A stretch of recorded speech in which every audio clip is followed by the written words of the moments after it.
తాకట్లో ఉన్న మీ బంగారాన్ని విడిపించి ఆ రోజు ఆన్లైన్ రేటుకి కొంటాం. Sharma gold company. గురుగారు నమస్కారం అండి.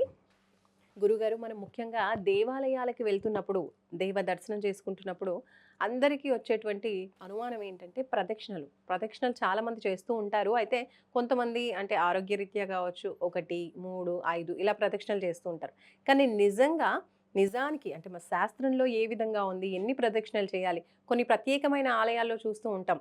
ప్రత్యేకించి 108 ప్రదక్షిణలు చేయాలి అని కూడా అక్కడ రాసి ఉంటుంది మనకి. సో ఆరోగ్యం సహకరించని వాళ్ళు 108 చేయలేరు. కాబట్టి శాస్త్రంలో ఏముంది, అసలు ఎలా ప్రదక్షిణలు చేయాలి, ఎన్ని ప్రదక్షిణలు చేయాలి? శ్రీ గురుభ్యో నమః. సాధారణంగా మీరు అడిగిన ప్రశ్న ఇంతకు ముందు కూడా చాలామందికి సంశయం ఉంది. ప్రధానంగా ప్రతి మనిషి కూడా దేవాలయానికి వెళ్ళేటప్పుడు కోరికలతో వెళ్తున్నారు వాస్తవానికి. అంటే వారి యొక్క యాత్రలో కానివ్వండి, వారు చేసే క్రియలో ఎక్కడా కూడా భక్తి అనేది లోపించింది.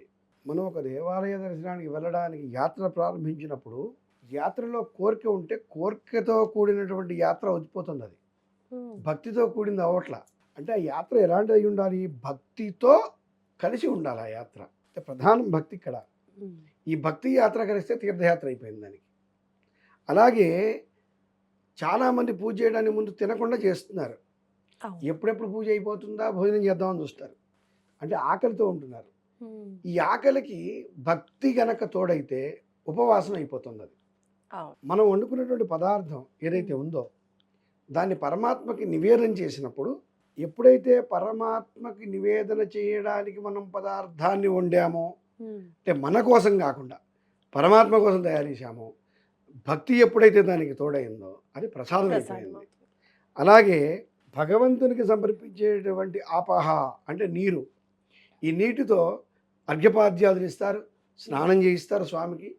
దీనికి సంబంధించి భక్తి తోడైంది కాబట్టి తీర్థం అయిపోయింది. అలాగే స్వామివారి ముందు ఒక సంగీతం పాట పాడాం, భక్తితో పాడామనుకోండి, అది కీర్తన అయిపోయింది. అలాగే స్వామివారి దేవాలయంలో సేవ చేయడానికి వెళ్ళాం, భక్తితో ఎప్పుడైతే అక్కడున్న పనులన్నీ చేశామో అది సేవ అయిపోయింది. ఇక్కడ ప్రదక్షిణ అనేసరికి మానసికంగా శారీరకంగా రెండు చేయాలి. అంటే ఇప్పుడు భక్తి మనస్సుకి రావాలి, కాయానికి అంటే శరీరానికి కూడా భక్తి తోడవ్వాలి. అప్పుడు మనిషికి భక్తి, మనిషి శరీరము ఆత్మ అంటే మనస్సు కూడా కలిస్తేనే మనిషి. ఈ మనిషికి ఎప్పుడైతే భక్తి తోడైందో భక్తుడైపోయాడు. మొట్టమొదట ప్రదక్షిణకు కావాల్సినటువంటి విధానం ఏంటంటే, దేవాలయంలో ప్రవేశానికి ముందే నువ్వు ముందు భక్తుడు అవ్వాలి. మా అబ్బాయి ఐఏఎస్ పాస్ అవ్వాలనో, నేను కారు కొనుక్కోవాలనో, ఇల్లు కొనుక్కోవాలనో, పిల్లలు పుట్టాలనో, ఇంకోటి ఏమవుతుందంటే మన మనసుకి కోరిక జమ అవుతుంది తప్ప భక్తి జమ అవట్ల. ఎప్పుడైతే జమ అయినటువంటి ఈ యొక్క భక్తి మనిషితో ఎప్పుడైతే జమ అయిందో, అంటే ఎప్పుడైతే అది ఆవహించిందో భక్తి ఈ శరీరాన్ని, ఆత్మని, అప్పుడేమవుతుందంటే మనిషి భక్తుడైపోయాడు. ఈ భక్తుడు చేయాల్సిన కృత్యం ఏంటంటే 2 రకాల ప్రదక్షిణాలు ఉంటాయి. సాధారణంగా మనం దేవాలయంలోకి ప్రవేశించాక చుట్టూ కాంపౌండ్ వాల్ ఉంటుంది, ప్రహారీ అంటారు దాన్ని, ప్రాకారము అని మనం చెప్పుకుంటూ ఉంటాం. ప్రాకారం లోపల గుడి ఉంటుంది, గుడి చుట్టూ తిరుగుతాం. లోపల ఉన్న గుడి చుట్టూ ఎక్కడి వరకు? మన ధ్వజస్తంభం దగ్గర నుంచి అలా గుడివైపు తిరిగి కుడివైపుగా ఇలా తిరిగి ఇలా వస్తాం. ఎప్పుడైతే దీన్ని ప్రదక్షిణ ఉన్నాం, కానీ దీన్ని పరిక్రమము అంటారు, ప్రదక్షిణ కాదు. నేను ప్రదక్షిణ చేశానండి. మీరు చిలుకూరు దేవాలయంలో మీరు చూడండి, లోపలికి ప్రవేశించాక ఒకప్పుడు 108 ప్రదక్షిణాలు చేసేవాళ్ళు అందరూ కూడా. అవును, అది కుడి చుట్టూ తిరుగుతున్నారు, ప్రాకారం చుట్టూ తిరగట్లా. ప్రాకారం కూడా దేవాలయంలో భాగమే. అంటే ఇంగ్లీష్లో చెప్పుకోండి, ఇంక్లూడింగ్ కాంపౌండ్ వాల్ ప్రాకారం అంటాం మనం. సో ఈ ప్రాకారం చుట్టూ తిరగటమే ప్రదక్షిణ, లోపల తిరగటం అనేది పరిక్రమము అంటారు, ప్రదక్షిణగా తీసుకోం. ఇప్పుడు ప్రాకారం చుట్టూ తిరిగేదాన్ని ప్రదక్షిణ అంటే, అంటే పాపాలు, అంటే మనం ఏదైతే పాపాలను చేశామో పూర్వజన్మలో ఏ జన్మలో చేసినటువంటి పాపాలను పోగొట్టడానికి దా అంటే మనం ఏదైతే కోరికతో దేవాలయాల్లోకి ప్రవేశించామో అది పరమాత్మకు తెలుసు. నిన్ను కన్న తల్లిదండ్రులు కూడా తెలియదు నీకేం కావాలో, పరమాత్మకు తెలుసు. కాబట్టి రెండోది దా అంటే ఎప్పుడైతే ప్రదక్షిణలో దా ఉందో నీ కోరికల్ని తీర్చగలిగే శక్తిని ఇచ్చేదే దకారం. మూడోది క్షీ అంటే ఏదైతే కర్మ మనం చేసి ఉన్నామో ఈ కర్మ చేసినటువంటి కర్మ తొలగిపోవాలి, క్షయం అవ్వాలి. అది ఆ క్షయం అవ్వడానికి కావలసినటువంటి శక్తినిచ్చేది క్షీ, ప్రదక్షి. అణ అంటే మోక్షాన్ని ఇచ్చేది అని అర్థం. ఈ ప్రదక్షిణకు అంతరార్థం ఏంటంటే మనము పాపాలని పోగొట్టుకొని ఏదైతే కోరికతో వెళ్తున్నామో ఆ కోరికలను తీర్చుకోవడానికి ఈ యొక్క కర్మను క్షయం చేసుకొని మోక్షాన్ని పొందడమే ప్రదక్షిణ అంతరార్థం. ఎలా చెయ్యాలి? సాధారణంగా 3 అంటే కనీసం 3 చేయాలి ప్రదక్షిణలు. దానికి 1, 2, 5, 7, 9 అని మనం పెట్టుకున్న సంఖ్య తప్ప ప్రధానంగా మనకు శాస్త్రం అందించింది 3 ప్రదక్షిణాలు. మొట్టమొదటి ప్రదక్షిణ మానసిక ప్రదక్షిణ. అంటే ఒక ప్రదక్షిణ పూర్తయ్యేలోపు మన మనస్సుని పూర్తిగా దైవం మీద లగ్నం చేయాలి.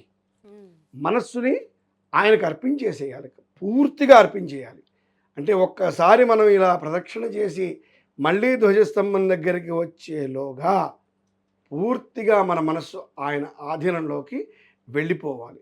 అక్కడ గుళ్ళో గంటలు కొట్టేవారి శబ్దాన్నో, నవ్వేవారి శబ్దాన్నో, ఎవరో ముచ్చట చెప్పుకునే వారి శబ్దాన్నో, అక్కడ పులిహోర విక్రయశాలలో వచ్చే శబ్దాన్నో ఇవి ఏవి మనకు వినపడకూడదు. మానసికంగా మనం ఆయనకి దగ్గరికి అయిపోవాలి. మొట్టమొదటి ప్రదక్షిణ. రెండవ ప్రదక్షిణ వాచిక ప్రదక్షిణ. ఏదైతే దేవాలయంలోకి నువ్వు ప్రవేశించావో, శివాలయం అనుకోండి, ఓం నమ శివాయ, ఓం నమ శివాయ, ఓం నమ శివాయ. ఇక్కడ బ్రహ్మనాడి దగ్గర నుంచి మూలాధార చక్రం వరకు ఈ యొక్క వెన్నుపూస మొత్తం వైబ్రేట్ అవ్వాలి. ఓం నమ శివాయ, ఓం నమ శివాయ.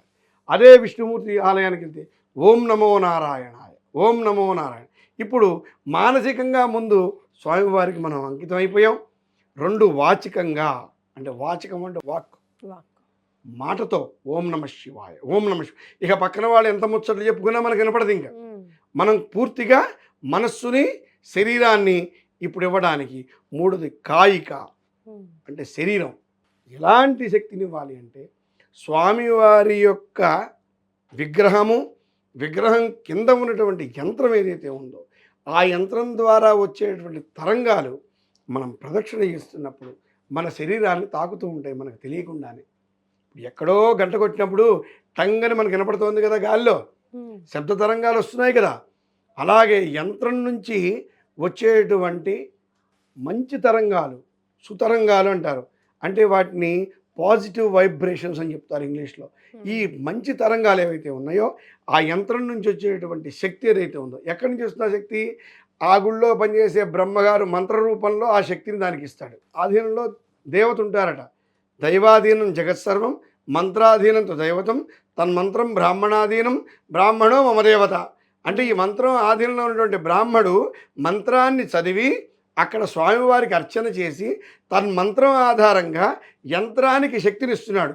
ఆ యంత్రం నుంచి వచ్చేటువంటి వైబ్రేషన్ ఏదైతే ఉందో ఈ ప్రదక్షిణ చేసే మన శరీరాన్ని తాకి మన శరీరంలో ఏర్పడినటువంటి శారీరక మానసిక రుగ్మతల్ని పటాపంచలు చేస్తూ ఉంటాయి. కాబట్టి మానసిక, వాచిక, కాయిక పాపాలని పోగొట్టేటువంటి ప్రక్రియనే ప్రదక్షిణ 3 చెప్తాం.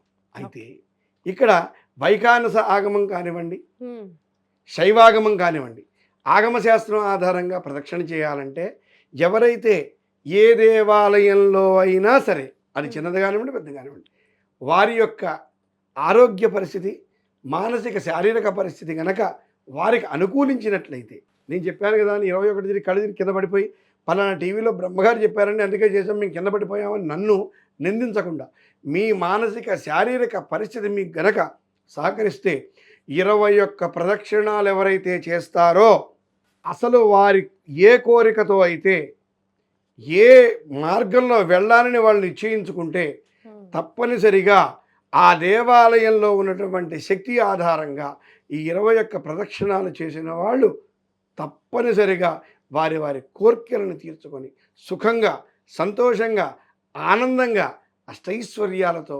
ఆయురారోగ్యాలతో నిండు నూరేళ్ళు జీవించవచ్చు. కాబట్టి ప్రదక్షిణ అర్థం అది.